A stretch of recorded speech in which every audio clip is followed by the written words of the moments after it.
The chair recognizes the honourable member for Marco City. Thank you very much, Madam Speaker. This morning I'm grateful to Almighty God and members of the Marco City family for this rare opportunity to serve in Parliament and to contribute to the improvement of the lives of our people. Today, Madam Speaker, our members have shared our views on how to improve the legislative regime governing the aviation sector. We support the pieces of legislation brought by this administration with respect to improving the Civil Aviation Authority, with respect to improving the governance structure, with respect to complying with the audit that was mandated by the FAA. Furthermore, Madam Speaker, today we also offer critiques of some of the government's decision in this sector. And we will forecast several key areas that require bold leadership to continue to develop the aviation sector. Madam Speaker, with respect to the Civil Aviation Authority Bahamas Amendment Bill 2024, Madam Speaker, we believe that these amendments being considered today are designed to fix some of the gaps that exist in our laws and by extension in our regulations as revealed both by our most recent audit as well as by an examination of best practices in this sector internationally. This audit follows the last one conducted in 2017. No doubt, Madam Speaker, some key policy adjustments will flow out of these amendments that can further improve this sector. Madam Speaker, I heard on the way here that it was the previous Progressive Liberal Party administration and now this administration that has uniquely moved this sector forward in terms of addressing some fundamental issues. Madam Speaker, that is most inaccurate. Both administrations, Madam Speaker, have contributed to this movement that we are having today, where we are moving this sector forward. Successive administrations have contributed to what is now being amended. One thing we should note, Madam Speaker, is that this particular compendium is in response to an audit. In 2017, steps were taken by our administration as well to respond to the 2017 audit. We should tell, to borrow Exuma's words, the whole story. And so, Madam Speaker, we believe that The chair recognizes the honourable member for Exuma and Ragged Island. I don't want the public to get an impression from the insinuation that half of the story was told, Madam Speaker. You said something that I want to clear. I expressly said that the amendments today, Madam Speaker, is a response to the compendium of bills passed by the former administration in March 2021. So that's the entirety of the story, and I don't want Marco City to put in the public domain that this member told half of the story. Thank you, honourable member. Madam Speaker, as I said earlier, the clear impression was given by the other side that they had a monopoly on addressing the inefficiencies in our system, the conflict between the regulator and those that are being regulated. And I'm simply and have made the point that successive administrations have responded to audits that were conducted, one in 2017, which we responded to. And back then, as is the case now, we sought to improve passenger safety, create economic opportunities for entrepreneurs in this sector and the related areas, and we were then, as they are now, about the business of improving the reputation of the country. Because to the extent that we do not comply, we run the risk of causing reputational damage.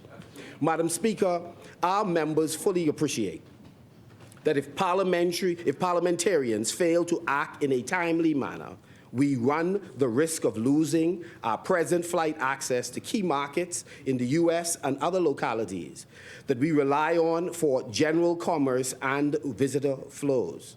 And we love stopover visitors more than any other, but we will embrace all, inclusive of cruise. More specifically, the Bahamas is in Category 1, which indicates that failure to satisfy the audit requirements, Madam Speaker, could cause us to be relegated to another category. Madam Speaker, many persons in the Ministry of Tourism, particularly in the aviation sector, as well as those persons in transport, as well as actors in the private sector, have contributed to where we are today. And I want to say thank you to all of them. These amendments are critical for enhancing the regulatory oversight, operational efficiency, and compliance with international aviation standards. And we would like to say that we had a wonderful consultation session with Attorney Sands. He did a remarkable job. We benefited from the input of others in the aviation sector, including an outstanding Bahamian, Brother Dossett, who is now doing his PhD in this related field.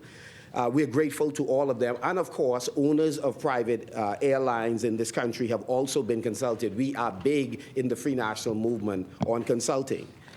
The following sections, Madam Speaker, will delve into the specific changes proposed, their rationale, and the expected impact on the civil aviation sector in the Bahamas. So, Madam Speaker, I believe colleagues have gone in depth at looking at the sections that were being amended. So I would touch only on the key points when we look at each of the sections. So with respect to the amendment of Section 6, that is the delegation of regulatory oversight, Madam Speaker, there are a number of key takeaways. This section, Madam Speaker, allows the Director General to authorize external persons or entities to perform specified regulatory oversight responsibilities that can improve the regulatory practices and ensure compliance with global aviation standards. Another way of stating this, Madam Speaker, is that in the aviation sector, there are some technical functions that policymakers in the person of the minister whose expertise may not be in that area, that those technical functions should really be left up to the technical staff, to put it in the simplest possible terms. And so what this particular amendment seeks to do is to allow the Director General of the Civil Aviation or his or her designate to execute or provide oversight, whereas previously the minister, who is not a technical person, would have had carriage for these functions. And so, Madam Speaker, wherever circumstances require the designate to be outside of the jurisdiction, this particular amendment now empowers us to so designate someone, not just locally, but internationally. Madam Speaker, let us be clear. Ideally for us on this side, that we believe we should have Bahamians who are onshore providing such services, but wherever such skill set is absent, we do understand that the industry must act in the best interests of all Bahamians and visitors alike.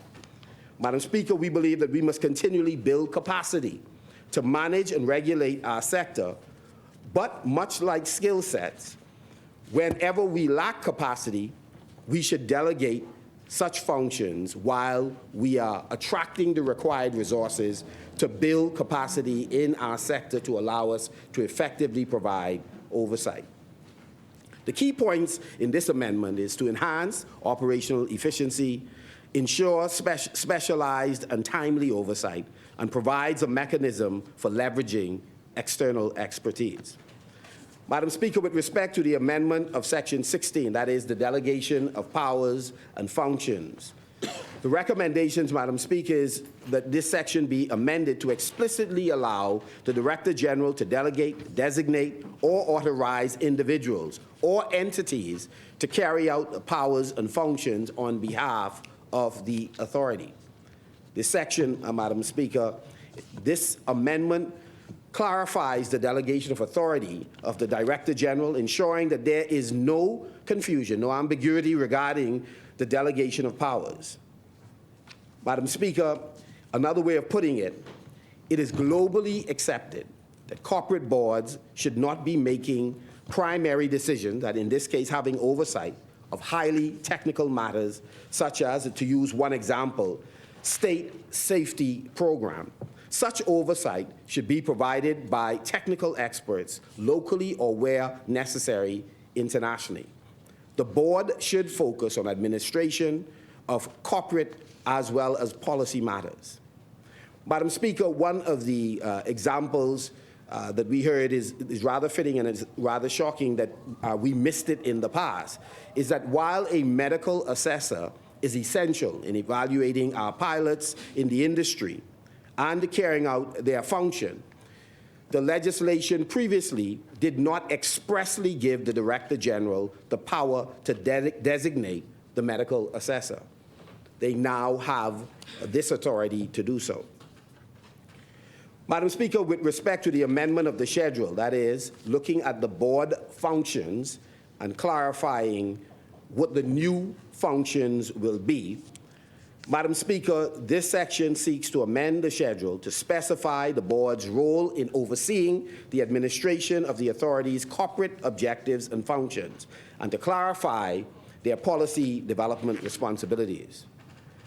Madam Speaker, the key points in this section is: 1, it defines the board oversight role. 2, prevents conflict of the authority. 3, strengthens strategic governance. Madam Speaker, with respect to the Civil Aviation Bill, this bill calls for the amendment to Section 2, that is, a modification of the definition of aviation document. Madam Speaker, this is a live issue in the Bahamas today. I'll come to that in just a moment. It is a very sensitive matter, Madam Speaker, and it's one of those areas that clearly demonstrate why we must have laws that govern what we do. Other than that, we would have personalities making subjective decisions that may or may not be in the best interest of the sector. Madam Speaker, in this section, there is an update of the aviation document to include validated and converted documents. Madam Speaker, if I understand this correctly, one of the challenges that some of the pilots have faced in the Bahamas is not a location that issues primary license. Most of our pilots, I understand, Madam Speaker, they would obtain their license in another jurisdiction, primarily the United States. And however, in order to operate in the Bahamas, they come and they present their credentials to the relevant authorities, and the relevant authority, through a process, then basically validates or converts their document so that they could operate in this jurisdiction. But one of the controversial matters, Madam Speaker, that has emerged over time is that there are persons who have operated, Madam Speaker, in the past. The chair recognizes the honourable member for Golden Gates. Madam Speaker, I move that the business of this House extend beyond the 1 o'clock hour. Thank you, honourable member. Thank you, honourable members. It has been moved and seconded that the business of this House proceeds beyond the 1 p.m. hour. As many are in favour, will remain seated. Those opposed will stand. The motion is carried. The business of this House will proceed beyond the 1 p.m. hour. Honourable member, you may continue. Thank you very much. So, Madam Speaker, so there are persons who have obtained their license in the United States. They were then accepted or adopted here in the Bahamas and are functioning. But there have been cases where persons have lost their license in the United States. And the rule of thumb, it seems, globally, is that if you lose your license in the originating locale where you did your relevant test, that you ought not be able to function in another jurisdiction because you have lost your license in the source country, the country where you initially did your training, where you stay up to date. We've had persons who were not keeping up to date, were not going to the regular classes or taking the regular tests in order to stay current in that jurisdiction, or didn't have the proper medical records to show that they had the appropriate assessment by a medical professional, but yet they were permitted to operate in this jurisdiction. It is my hope that in the wrap-up, that the government would speak to this issue and can give the population a sense of how many persons are presently operating in this jurisdiction who have lost their license elsewhere but are presently operating. It is a live conversation within this jurisdiction among persons in the industry, Madam Speaker. And so this particular matter was flagged by the audit, and it is a matter, Madam Speaker, that has put some degree of pressure on our jurisdiction to address this particular issue, and I'm happy that we are, in fact, seeking to address it. And so, Madam Speaker, the other amendments deal with the issue of making sure that we have equal or better standards, which encourages higher standards, promotes continuous improvement, enhances safety benchmarks.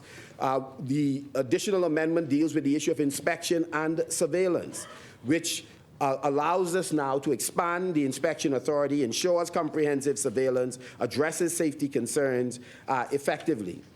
Madam Speaker, the amendment of Section 58, Regulatory Authority, again, the key takeaway here is this allows us to broaden regulatory scope, address emerging issues, as well as enhance legislative adaptability. So, Madam Speaker, we believe that this is a move in the right direction. And, but, Madam Speaker, one of the concerns that we have on this side, Madam Speaker, is that it is possible to put in place legislation that in its language gives on the surface compliance by the Bahamas. And I have no doubt all concerned, both sides are interested in compliance and having the correct language that sends a message to ICAO as well as to the FTAA that we're serious about making sure that this is a compliant jurisdiction.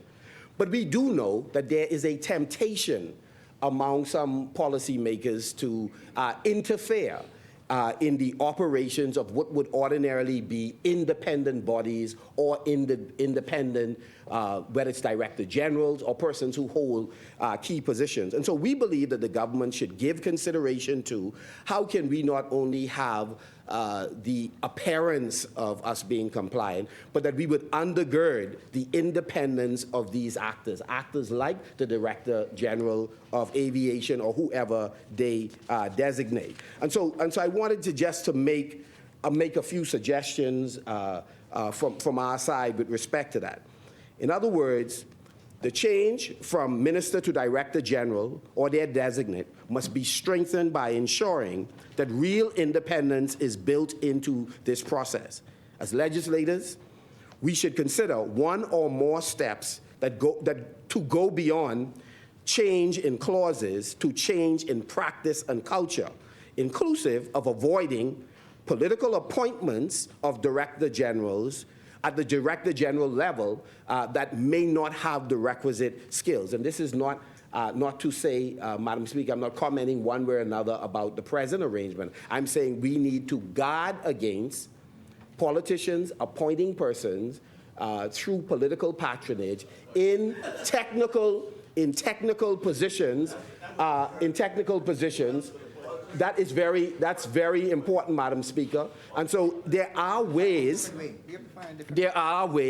that we can strengthen the independence of these appointments. One classic example, Madam Speaker, is we had a director, somebody at that level who was in charge of immigration that was bullied by this administration. Bullied. We had deputy that was bullied by, and still being bullied by this administration. So the question is, how do we go about protecting the independence of some of these key positions so that when you have a policymaker who may give in to the worst inclinations, that they will not be able to disrupt sensible work because of their whim or fancy. And so, Madam Speaker, I just want to suggest a couple of things that this government ought to consider.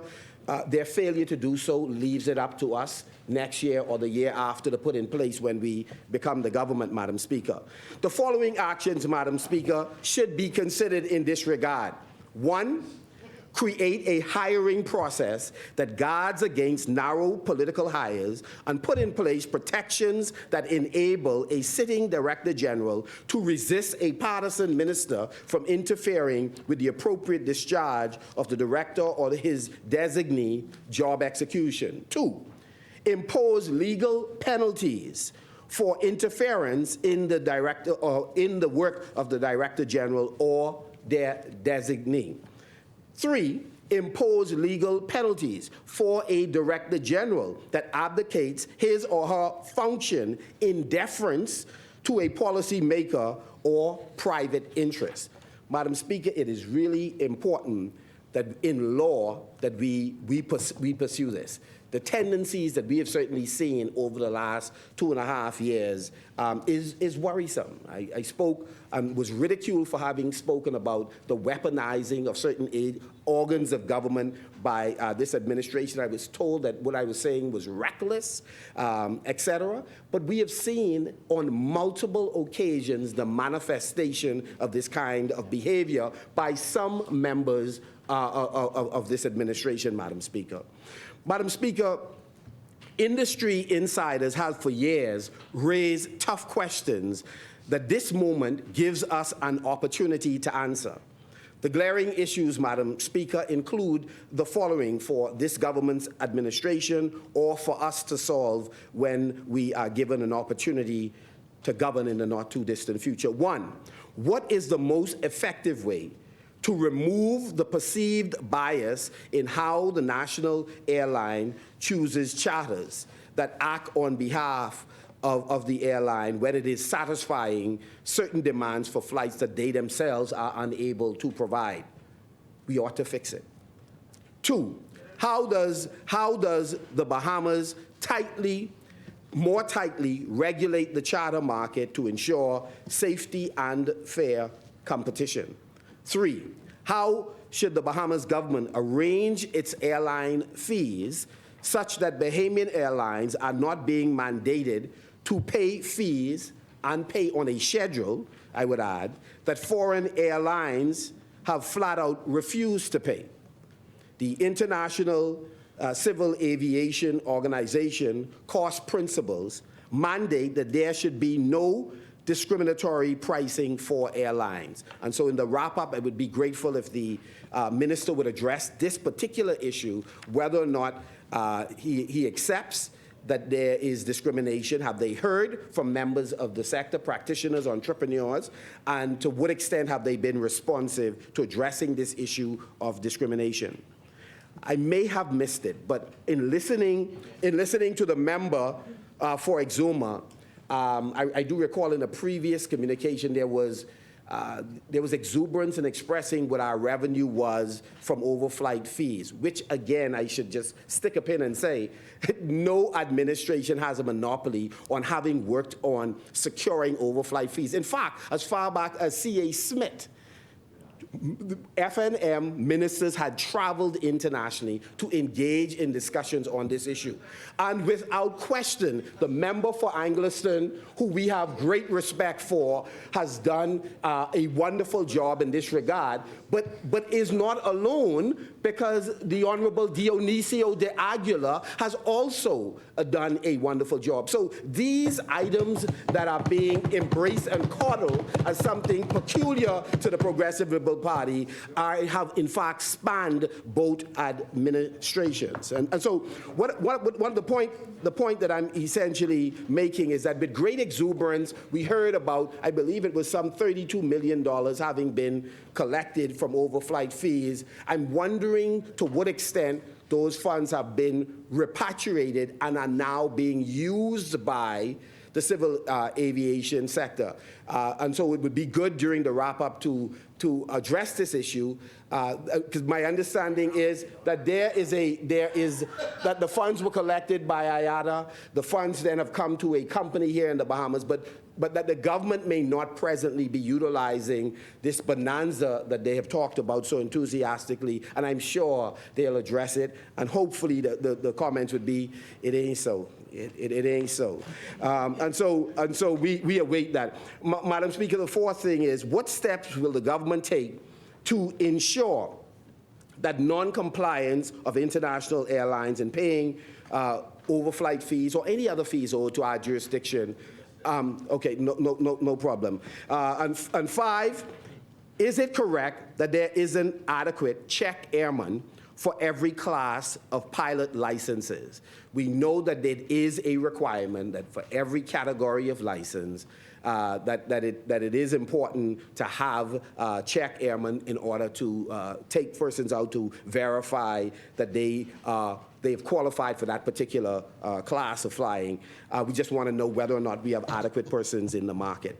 6, the Civil Aviation Authority of the Bahamas, as a matter of urgency, must address the personnel issues involving the licensing of pilots and aircraft maintenance mechanics.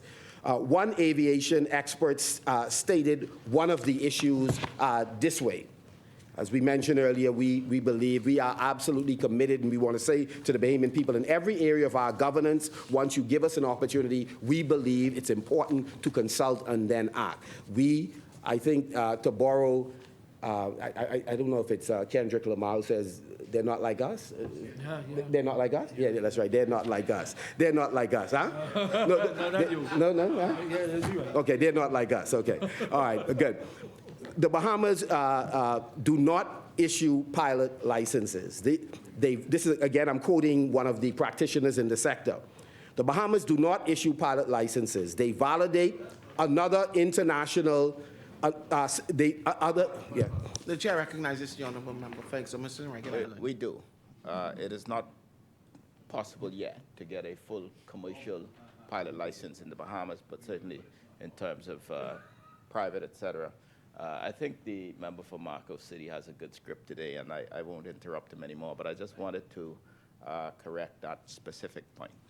Thank you, honourable member. Madam Speaker, you know, in this particular case, I welcome correction, but in this case, it's not necessary. If the member would be patient enough, if he would be patient enough, he would hear essentially what the practitioner is saying, who is better at his business than any of the policymakers in the House. So the point that was being made is this, that we do not, that is, the Bahamas do not issue pilot licenses. What they do, they validate another international civil aviation's granting of such licenses. And in the case of Bahamians, they were converting licenses, detaching them from source state licenses. In other words, a pilot would present himself with an FAA or Transport Canada license, and then a CAB, that is CAAB, have to follow the international process by contacting the issuing state to confirm the pilot license is valid. That's the point. So again, the issue comes when the FAA terminates the pilot license for human smuggling, human or drug smuggling. Then the Civil Aviation Authority here in the Bahamas takes the position that when they converted FAA license to a Bahamian pilot license, this allows that pilot to then keep flying. So that issue I've litigated earlier, Madam Speaker. The 7th point, Madam Speaker, is that I would like for, in the wrap-up, for the administration to address this issue. Do all pilots in the Bahamas who have licenses in the U.S. have an updated U.S. medical? And to what extent is this regularly checked? Madam Speaker, I see time is running out, and I would have asked for 15. I would have asked for 15 minutes additional, but I'd like 10 instead, please, Madam Speaker. 10, thank you very much. Madam Speaker, let me get to some matters that I believe is of particular interest to Bahamians. 10 minutes. Sorry? I didn't agree to 10 minutes. How many minutes you agreed to? Two, so I have 4 more minutes, no problem, Madam Speaker. So just a few things, Madam Speaker. One, this government has not yet addressed in a fulsome way the Bermuda issue. The government has used public funds to go to a private political issue and again, event, and they have used public funds, which is ultra virus of the law. To break it down in Bahamian terms is wrong. They move things they shouldn't have moved to go spend, to go places that had nothing to do with our business.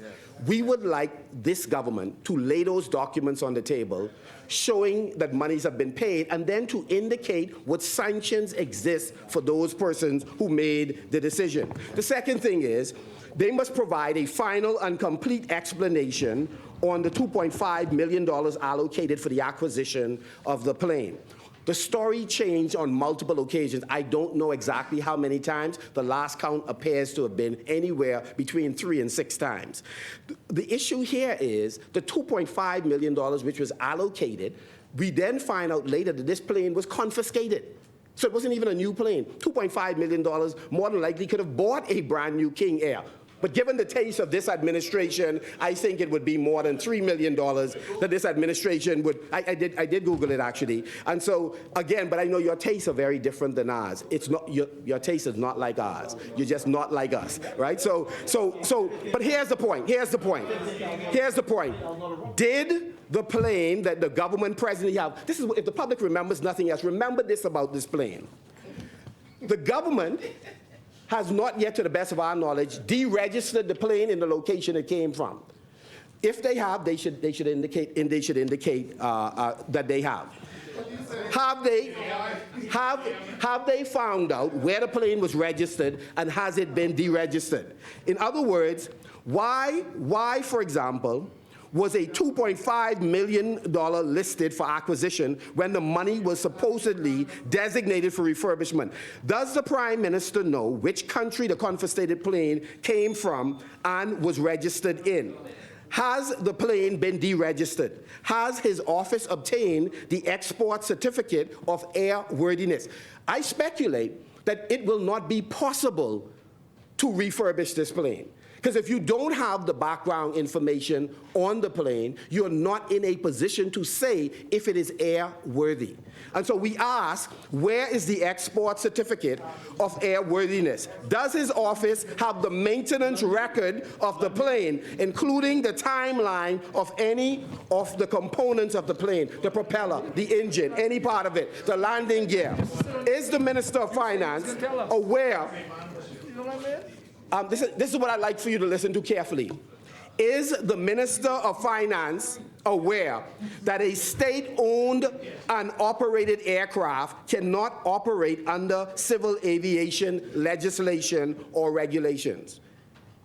Is the Minister of Finance aware that a state-owned and operated aircraft cannot operate under civil aviation legislation and regulation? By the way, I brought all the acts so that you're able to examine it yourself. And we could talk about a previous incident that verified that. And so, again, residents. The other thing is, I have 2 more minutes, Madam Speaker, to close. I'll be able to wrap up in 2 minutes. 1 more? Okay. Thank you very much, Madam Speaker. Now, I heard the member for Tall Pines. I did enjoy your direction of the taking of the picture of the Cat Island building that was in there. That was most interesting. I think one side of the building was up. Residents, no, I thought you were skillful in that regard. Residents and pilots of Bimini are concerned about the fees being charged to them by the new management company and the potential impact on residents and visitors alike. Grand Bahama airport delays continue, and I was shocked that the member for Exuma, Madam Speaker, in his normal exuberance, avoided that subject except for 1 or 2 minutes where he glossed over it, and I agreed with you. The person you pay tribute to is a talented Bahamian. But unfortunately, your administration is having challenge closing that airport, we will work with you and Manchester Group and the Bahamian Consortium in order to get it done. We are also concerned, Madam Speaker, that we need certification from the regulators that the Cat Island Airport is ready to be open. Has the regulators certified, Madam Speaker, has the regulators certified that the airport is open? St. Anne's was on to something, Madam Speaker. And I close with this final recommendation. I close with this final recommendation that Member for Exuma set up an aviation services consultation group comprising of the best minds locally and internationally to help guide additional policy and legislative initiatives to deepen the industry. No, you didn't say that. I heard every word you said. Set up this think tank, make sure that they meet at least quarterly. Secondly, as we foreshadowed before, we envision a significant aircraft maintenance industry centered around the advantages being profitably utilized by the yacht and shipyards in Grand Bahama. Thirdly, in much the same way, the various marinas throughout the Bahamas have developed a strategic plan, work more closely with the FBOs, those companies that are involved in flyovers and layovers. Yes, this is last 30 seconds, Madam Speaker. 30 seconds, Madam Speaker. Work with FBOs and layovers, and those companies engage in flyovers for layovers. Those tours have left the Bahamas because of the way in which we had instituted the fees. Let's welcome them back to the Bahamas. And then finally, Madam Speaker, there are a number of related industries, such industries as insurance, aircraft, mortgage brokers, and handling and registration that can, in fact, create economic opportunities for Bahamians if we work together. With those words, Marco City supports the regulation. Thank you, Honourable Member. The Chair recognizes the Honourable Member for Golden Gates. Thank you very much for the additional time. Thank you. Madam Welcome, Speaker, I Honourable move Member. that the business of this House be suspended to 3 p.m. Second. Thank you, Honourable Member. It has been moved and seconded that the business of this House be suspended until 3 p.m. As many are in favor, will remain seated. Those opposed will stand. Congratulate our Bahamas team, our basketball team, for winning their second Olympic qualifier game today. Well, they win. Listen, they win. Thank you, Madam Speaker. All right. Thank you, Honourable Member. The Chair We need recognizes to see the Honourable score. They're Member by for 9 with 10 St. seconds. 10 seconds. Just want to wish the leader of the opposition happy birthday today. bring no- Wish him a happy birthday. The Speaker, young and sprightly. And so that was a good birthday gift, Madam Speaker, by giving him an extra few minutes, Madam Speaker. Thank you very much. I always oblige in the opposition. So how old he is today? 60. 60?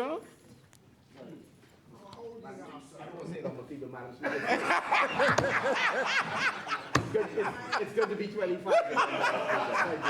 All right. The motion is agreed. The business of this House stands suspended until 3 p.m.